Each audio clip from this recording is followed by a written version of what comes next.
The letter morning air in Chennai was warm and quiet when Sundar woke up. He sat on the edge of his bed for a moment, rubbing his eyes, feeling the same calm he felt every day. He could hear his mother in the kitchen already making breakfast, and the distant sound of children playing outside. The little window in his room let in a soft golden light that danced across the floor. For a boy of 12, life felt simple, and Sundar liked it that way. But everything was about to change. As he opened his door to go brush his teeth, he found a folded letter lying on the floor. His name was written on the front in small, neat handwriting. He picked it up curiously. Nobody ever sent him letters. He unfolded it and read, "Meet me after school at the old banyan tree. I need to talk to you. Don't tell anyone." There was no name at the bottom. His heart started to beat faster. At school, he kept thinking about the letter. During math class, he stared at the blackboard but didn't hear a single word the teacher said. During lunch, he sat quietly while his best friend Aaron kept joking and laughing with the others. Aaron didn't seem to notice Sundar's silence at all, but Sundar couldn't stop wondering who wrote that letter. What did they want? When the final bell rang, Sundar walked quickly to the old banyan tree behind the school. The branches stretched wide like a giant green umbrella, and the roots hung down like ropes. It was quiet here, away from the noise of the classrooms. He clutched the letter in his pocket and waited. After a few minutes, a figure appeared from behind the tree. It was Arun. Sundar froze. Arun walked toward him, his usual smile replaced with something else, something cold and serious. "Sundar," Arun began, not meeting his eyes. "I didn't want to do this, but I have to. You're too good at everything. The teachers like you too much. Everyone talks about how smart you are. I'm tired of it." Sundar blinked, not understanding. Arun's hands were trembling. He pulled something from his backpack. Math notebook. It was torn, pages ripped out. "I told the teacher, you cheated," Arun said quietly. "I said you copied all the answers from someone else. She believed me. You're going to be in big trouble tomorrow." Sundar's stomach dropped. He couldn't breathe. "Why would you do this?" Sundar finally whispered, his voice shaking. Arun didn't answer. He just looked away and muttered, "I'm sorry, but I can't always be second place." Then he walked away, leaving Sundar alone under the banyan tree, clutching the pieces of his notebook. That night, Sundar couldn't sleep. His mother came to his room and asked what was wrong, but he just shook his head and pretended everything was fine. He stared at the ceiling in the dark, feeling the weight of the betrayal sink in. He thought of all the times he and Arun had shared lunch together, laughed at silly jokes, walked home talking about dreams. He thought about how Aaron was the first person to congratulate him when he won the science fair. And now, all of that felt like a lie. The next day at school, the principal called him to the office. The teacher was waiting, holding the torn notebook. Her eyes were full of disappointment. "Sundar," she said slowly, "we know you're a bright student, but cheating is serious. Why would you do this?" He tried to explain. He told them about the letter, about Arun meeting him under the banyan tree, about the confession, but they just shook their heads. "Arun said he saw you copying answers." The teacher said, "We can't ignore his word." Sundar felt something heavy in his chest, but he didn't cry. Instead, he stood tall and said, "I didn't cheat. And one day, I'll prove it." The principal looked at him for a long time before sighing. "We'll investigate further. But for now, you're suspended for a week." When he walked out of the office, everyone was staring. Whispers followed him down the hall. He caught Arun's eyes just for a second, but Arun quickly looked away. When Sundar got home, his mother was waiting. She already knew. She didn't yell. She just put her hand on his shoulder and said softly, "I know you didn't do it. But sometimes the truth takes time to come out. You have to be strong." That night, Sundar sat at his desk, staring at his books. He thought about quitting. He thought about giving up.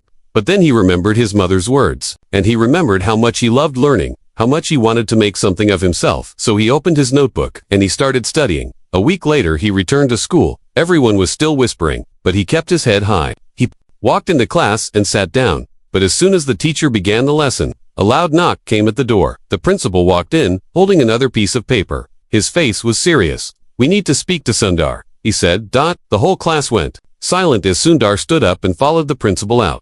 When they reached the office, the principal handed him the paper. "This was found in the trash outside," he said. Sundar unfolded it. It was another letter. It read, "I lied about Sundar. He didn't cheat. I tore his notebook myself because I was jealous. I'm sorry." There was no name, but Sundar knew the handwriting. It was Arun. Sundar felt a strange mix of relief and sadness. The principal sighed. "You're cleared of the charges, Sundar, but what do you want to do about Arun?" Sundar stared at the letter for a long time. Finally he said softly, "I don't want him to get in trouble. Just tell him I forgive him." The principal raised his eyebrows but nodded. When Sundar walked out of the office, he saw Arun waiting outside. Their eyes met. Arun looked ashamed. His shoulders slumped. He opened his mouth to speak, but Sundar just walked past him. leaving him standing there, silent. That night, Sundar sat on his bed, thinking about everything that had happened. He thought about how easy it would have been to hate Arun, to tell everyone what he did. But instead, he felt something else. He felt stronger. He felt like nothing, not lies, not betrayal, not even humiliation, could stop him from being the person he wanted to be. But just as he closed his eyes, ready to sleep, his phone buzzed. It was a message from an unknown number. This is only the beginning. If you think you can beat me, you're wrong. Sundar sat up, staring at the screen, his heart pounding. What did it mean? Who was behind this? He didn't know yet, but he was going to find out. And this time, he wouldn't be so easy to break. Asterisk, the shadowed message on Sundar's phone glowed in the dark of his room, strange and heavy. This is only the beginning. If you think you can beat me, you're wrong. He stared at it for several long minutes. His first thought was Arun. It had to be him, right? Maybe Arun hadn't forgiven him. Maybe this was another cruel trick. But something about the tone felt different, colder. Arun had been jealous, yes, but there had still been some emotion in his eyes when he confessed. The words in this message felt empty. They felt like someone else entirely. He lay back on his bed and tried to calm his racing mind. The shadows on the ceiling stretched long and thin, and he followed them with his eyes as if they could lead him to an answer. But none came. He finally fell into a restless sleep, the phone still clutched in his hand. The next morning at school, he noticed something immediately. People weren't just whispering about him anymore, they were staring. Groups of students huddled together, glancing at him and then looking away.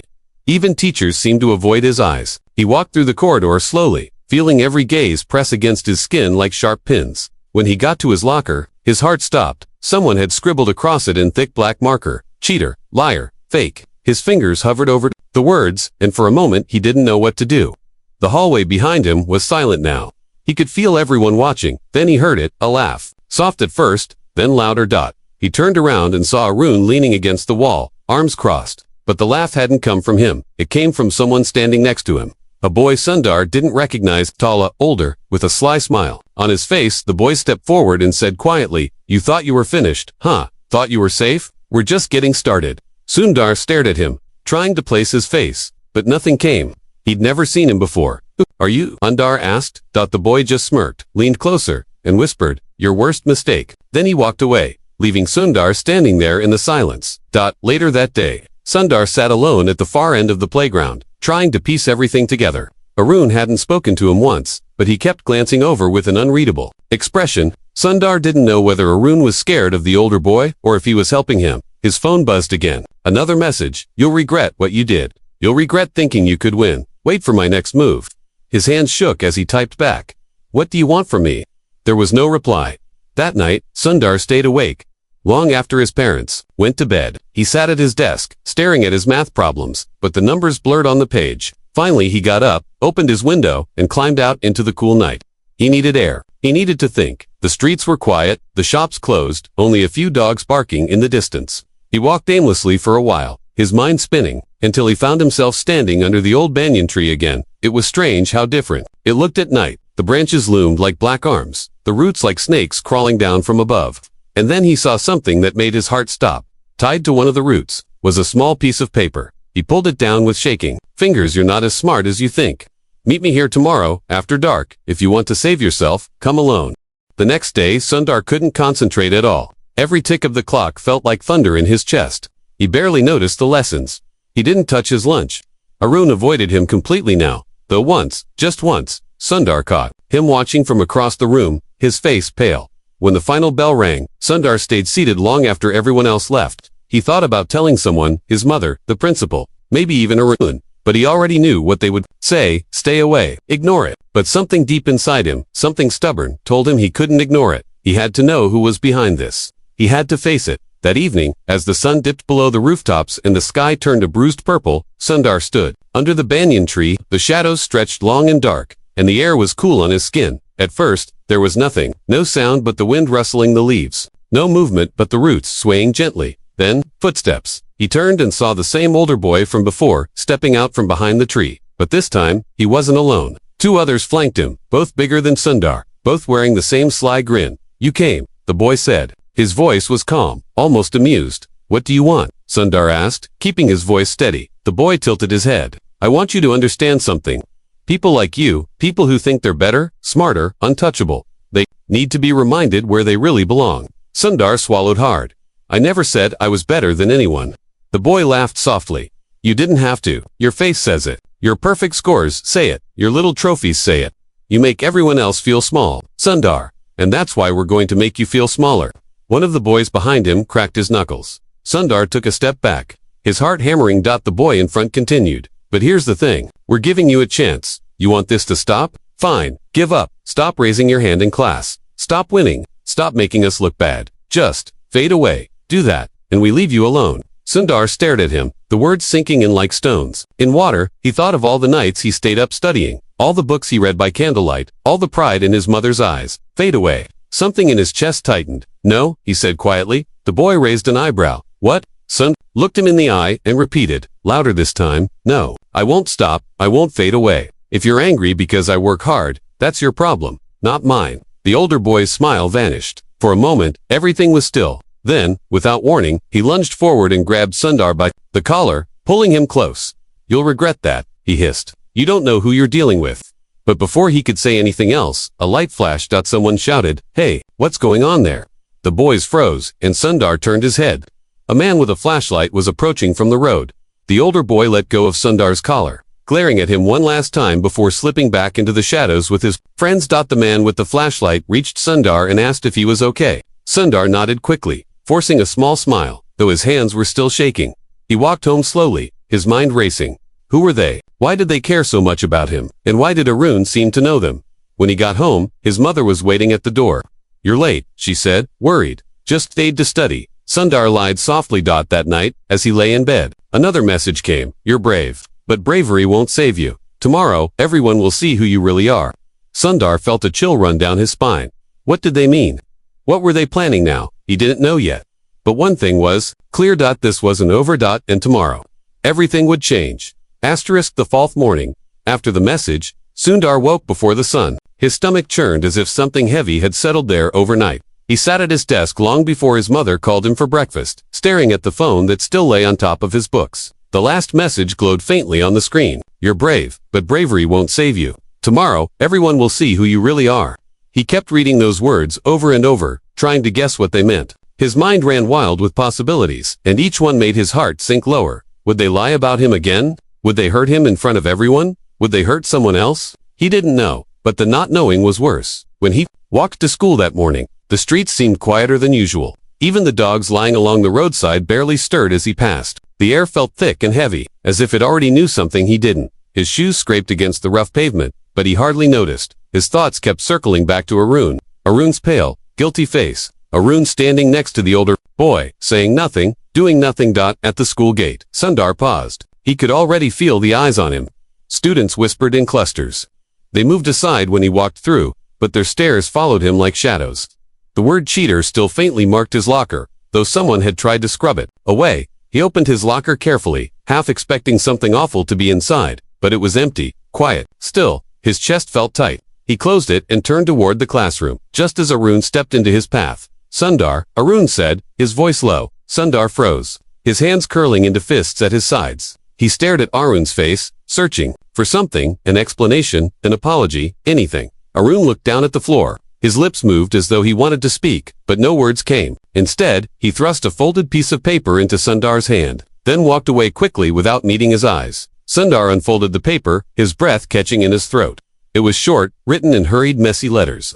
Don't go to the auditorium today. Please trust me. His heart pounded harder. What was going to happen in the auditorium? Why would Aaron warn him now, after everything? The bell rang before he could think of what to do. He sat through the first 2 periods without hearing a word. His pencil lay untouched on his desk. The teacher's voice droned in the background, but all Sundar could see was the clock. The second hand crawled forward, each tick louder than the last. Then the announcement came over the loudspeaker. All students, report to the auditorium for a special assembly. The room buzzed with chatter. Chairs scraped as everyone stood and filed out. Sundar stayed seated, clutching Arun's note in his pocket. His mind was screaming, leave now, don't, go. But his feet moved anyway, carrying him with the crowd toward the auditorium. The air inside was warm and tense. Teachers lined the walls. Students filled the rows of chairs, their voices low, nervous. Sundar slipped into a seat near the back, his palms damp. He scanned the room until he saw them, the older boy, standing off to the side with his 2 friends. Their eyes locked on him immediately. The taller one smirked and whispered something to the others. A teacher stepped to the front and raised a hand. The room fell quiet. "Students," she began, "we've called you here today because of a very serious matter. This school has always prided itself on honesty and integrity. But it has come to our attention that one of our students has violated that trust in ways we cannot ignore." Sundar's stomach dropped. That the teacher continued, "We have evidence and witnesses that this student has been stealing exam papers and selling answers to others for money. This behavior is unacceptable, and today we will set an example." A murmur rippled through the crowd. Sundar's heart hammered so loudly he could barely hear anything else. Then the teacher spoke again. "Sundar Pichai, please come forward." The entire room turned to look at him. For a second, he couldn't move. The older boy's smirk widened. Arun sat rigid in his seat, his face pale and stricken. Slowly, Sundar stood. His knees felt weak as he walked down the aisle, the whispers growing louder with each step. He could feel hundreds of eyes drilling into his back. He stopped at the front, facing the teacher. "Sundar," she said, her voice heavy, "do you deny these accusations?" He opened his mouth, but no sound came. One of the older boy's friends stepped forward and held out a plastic bag. Inside were pages of exam papers, some with answers scribbled on them. Sundar's name was written across several sheets. "We found these in his locker," the boy said confidently. A ripple of shock swept through the students. Sundar's hands shook. His mind raced. He had never seen those papers before. "That's not mine," he managed to whisper. "I didn't," but the teacher cut him off. "Enough," she said sharply. "The evidence is clear. We will discuss your punishment with your parents later. For now, return to your seat." Sundar turned slowly, his face burning. The room seemed to tilt around him. He couldn't look at anyone as he walked back to his chair. His legs felt heavy, his chest tight. As soon as he sat, Arun leaned closer. His face was pale, his eyes wide with panic. He whispered, "I tried to stop them. I swear. I didn't know they'd go this far." Sundar stared straight ahead. He didn't trust his voice enough to answer. The rest of the assembly passed in a blur. When it was over, students filed out, throwing him sidelong glances. The whispers followed him all the way to his locker. When he opened it, another note fell out. "You should have listened. This is what happens when you don't know your place. If you stay tomorrow, it gets worse." His fingers tightened around the paper. All day, the weight of the false accusation hung over him like a storm cloud. Students avoided him, or worse, laughed in his face. Teachers glanced at him with disappointment. Even the principal refused to meet his eyes when he passed in the hall. After school, he stayed behind, sitting alone in the empty classroom. The sunlight slanted through the windows, painting the walls gold, but he felt nothing but cold. He thought about leaving. He thought about telling his mother everything and asking her to pull him out of school entirely. But then he heard footsteps. He turned and saw Arun standing in the doorway, his hands jammed deep in his pockets. "I'm sorry," Arun said quietly. "I didn't mean for it to go this far. They said they just wanted to scare you. I didn't know they'd frame you like this. I swear." Sundar looked at him, his voice low and steady. "Why are you helping them?" Arun swallowed hard. His eyes darted away. "Because they said if I didn't, they'd do it to me instead." For a long time, Sundar just stared at him. Finally, he stood up and walked past Arun without a word. Outside, the sun had already set, and the streets were dark. He walked slowly, thinking. By the time he reached his house, he had made a decision. If they wanted him to fade away, they'd have to break him first. And he wasn't going to let them. That night, he sat at his desk and pulled out a fresh notebook. He opened it and began writing everything he could remember. The threats, the notes, the lies, the false evidence, everything. He didn't know how yet, but he was going to prove the truth. Just as he finished writing, his phone buzzed again. Another message. "You didn't listen. Now someone else will pay the price for your pride. Tomorrow, you'll see." Sundar froze, his hands trembling. Someone else who he read the message again, his chest tight with fear and anger. He knew only one thing. Tomorrow, he had to stop them. Whatever it took. He closed his notebook, his jaw set, and stared out the window at the dark, quiet street below, and somewhere deep inside him, beneath the fear, a flame began to burn. The trapped night passed like a storm in Sundar's mind. Sleep refused to come. Every time he closed his eyes, he saw the words of the last message glowing in the dark behind his eyelids. "You didn't listen. Now someone else will pay the price for your pride. Tomorrow, you'll see."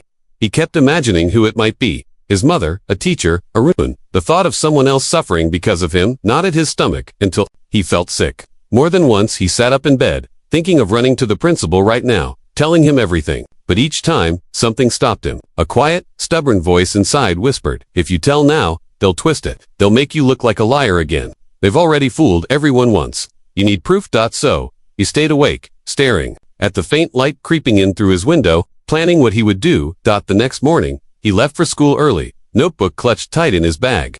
The streets were empty except for an old man sweeping dust from his doorstep. Sundar kept his eyes forward, walking faster than usual. His mind kept returning to one thought. If they hurt someone else, and he couldn't stop it, he'd never forgive himself.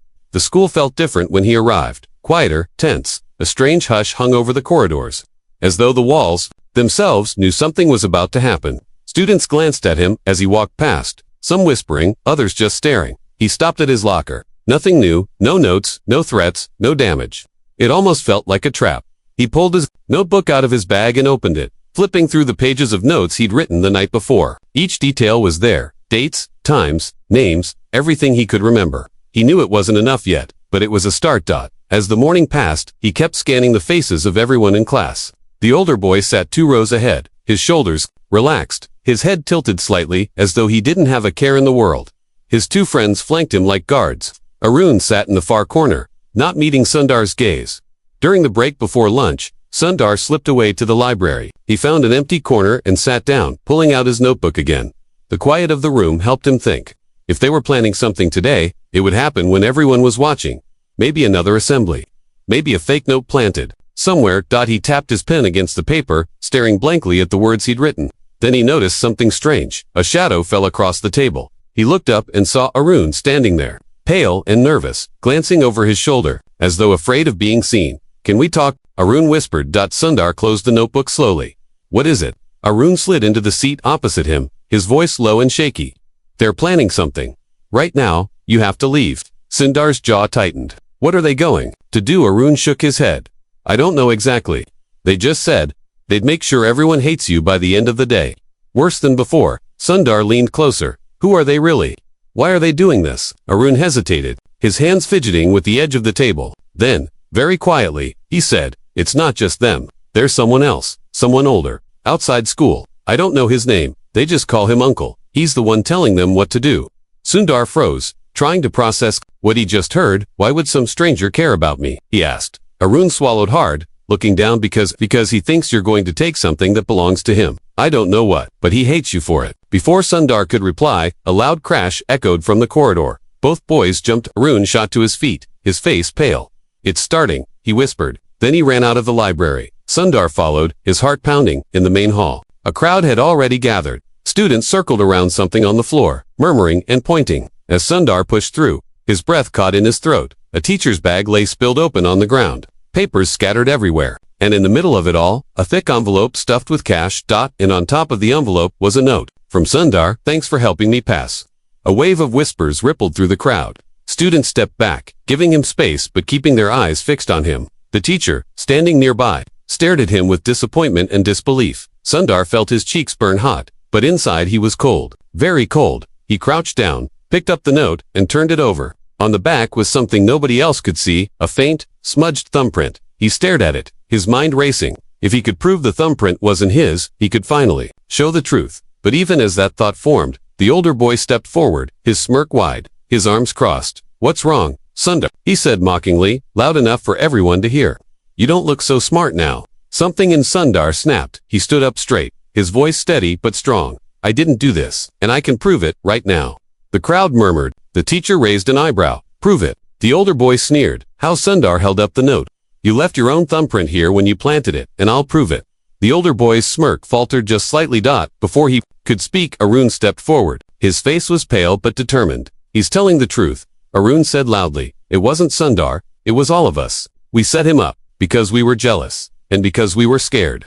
The hall fell silent. The teacher's eyes widened. Is this true? The older boy's expression hardened, but he said nothing. Instead, he turned on Arun, fury flashing in his eyes. But Sundar stepped between them, his gaze calm and unwavering. Enough, he said quietly, and then, just as the teacher opened her mouth to speak, a loud voice cut through the silence. Stop right there. Everyone turned. At the entrance of the hall stood a man Sundar had never seen before. Tall, broad-shouldered, wearing a crisp white shirt and dark glasses. He strode forward confidently, the crowd partying before him. He stopped in front of Sundar and looked down at him, his expression unreadable.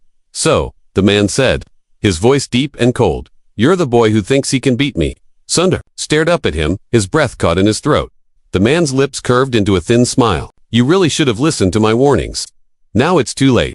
Before Sundar could respond, the man turned on his heel and walked out of the hall, leaving a stunned silence in his wake. The older boy glared at Sundar one last time, then followed the man out, his two friends close behind. Sundar stood in the middle of the hall, surrounded by whispers and staring faces, his heart pounding louder than ever. He didn't know who the man was or what he meant, but he knew one thing: this wasn't over.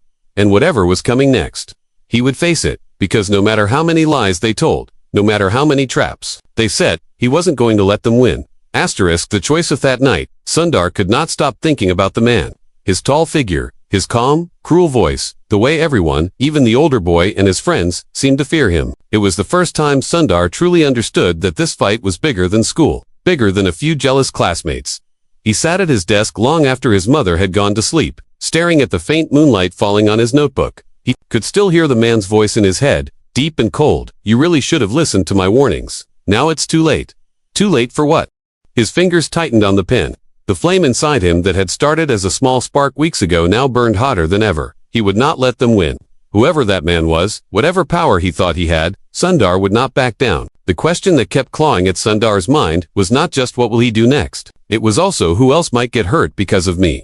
The next morning, the air outside felt heavier than usual.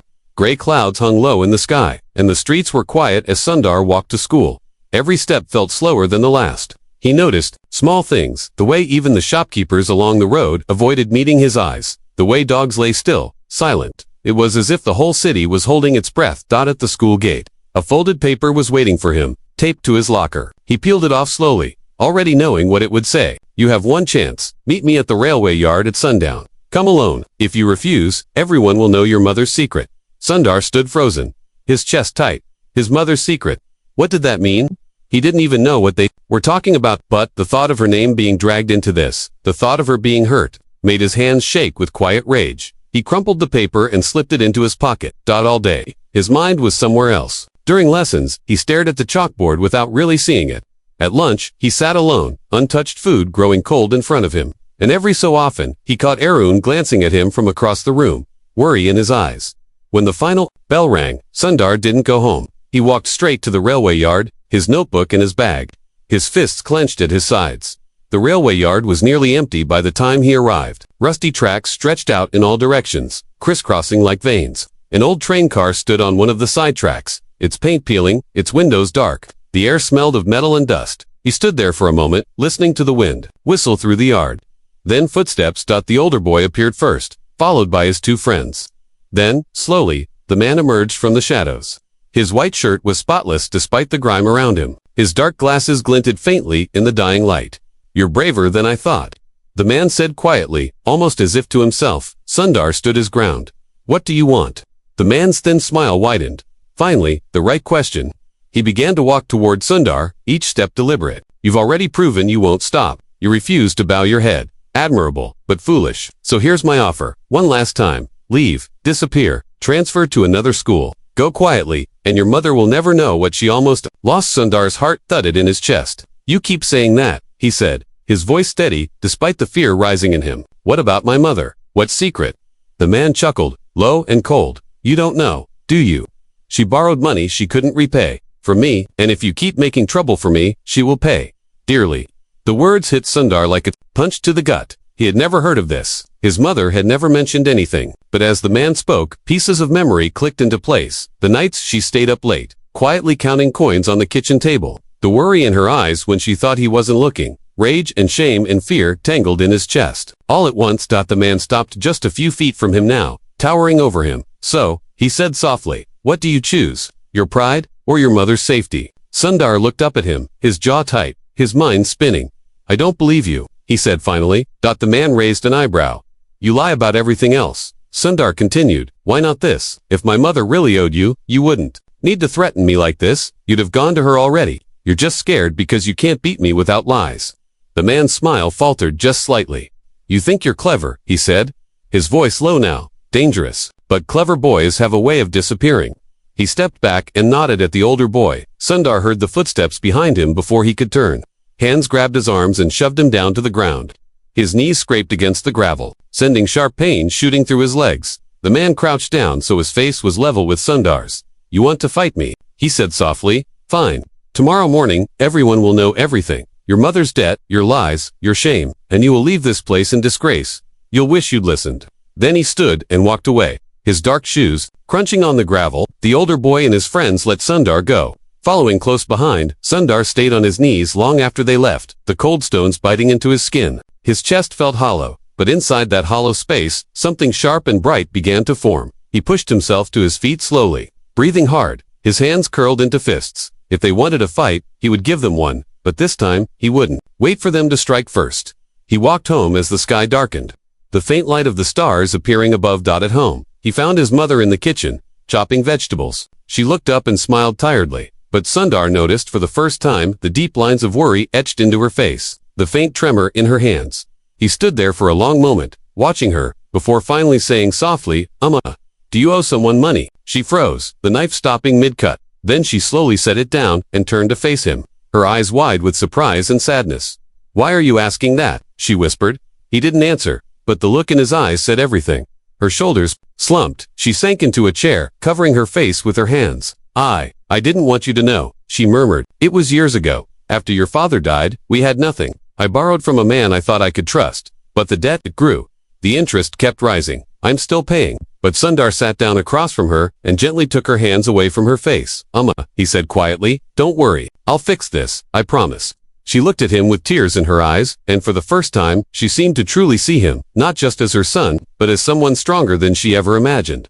That night, Sundar sat at his desk again, the notebook open before him. He added every new detail to his notes, the threats, the man's words, his mother's confession. His pen moved quickly, filling page after page. Then he pulled out his phone and sent a single message. "I know everything now. Tomorrow, I show everyone who you really are." He didn't know what the man's next move would be. He didn't know how the students would react, or whether the teachers would believe him. But he knew this, he would not be silent anymore. And tomorrow, he would make sure the truth came out, no matter what it cost him. He closed the notebook, set his pen down, and stared out the window at the dark sky. In the distance, lightning flickered on the horizon. A storm was coming, and he was ready. The truth when dawn came, it brought no peace. The sky above Chennai was heavy with clouds, as if the whole city knew what was about to unfold. Sundar sat at his desk, fully dressed, his notebook resting in front of him. The pages were filled now. Notes, dates, threats, every cruel word, an action they had thrown at him, every lie, and every truth. His mother's quiet confession still echoed in his mind, but he no longer felt afraid. Only determined. He slipped the notebook into his bag and stood. His hands trembled slightly, but his jaw was set. He knew what he had to do. At school, everything felt sharper, louder. Students filled the corridors in small, buzzing groups, their whispers cutting through the air like knives. Sundar walked among them slowly, calmly, ignoring the glances and the pointed fingers. He reached his classroom just as the loudspeaker crackled to life. "All students, report to the auditorium immediately." The announcement was followed by a murmur of confusion. Sundar could feel it already, the trap waiting for him. He tightened his grip on his bag and followed the flow of students down the hall. When he entered the auditorium, his heart gave a heavy thump. The man was there. Standing in the front, beside the principal and a teacher, dressed in his crisp white shirt and dark glasses, his expression calm and cold. Behind him stood the older boy and his two friends, their arms crossed, eyes fixed on Sundar with something that looked like triumph. The principal raised a hand, and the room fell quiet. "Students," he began, "we have called you here today to address a matter of serious misconduct. It has come to our attention that one of our students has not only cheated but has also involved teachers in illegal arrangements. Today, we resolve this once and for all." The principal's voice wavered slightly, but the man stepped forward, smoothly, taking over. "Thank you," the man said, his voice carrying easily across the room. "Sundar, please come up here." The entire room turned to look at him. Sundar felt his pulse hammering in his ears, but he walked forward steadily, one step at a time, until he stood on the stage facing them all. The man smiled faintly. "You deny the accusations." Sundar looked at him evenly. "Yes." A ripple of murmurs passed through the students. The man's smile didn't falter. "Then explain this." He snapped his fingers, and the older boy stepped forward, holding up a stack of papers, copies of exams, a list of names, envelopes with money. "We found all of this in your locker," the man said. Sundar let the silence hang for a moment. Then, he reached into his bag and pulled out his notebook. "No," he said clearly. "You put all of that there. And I can prove it." The man's face finally cracked, just slightly. The older boy frowned, shifting uncomfortably.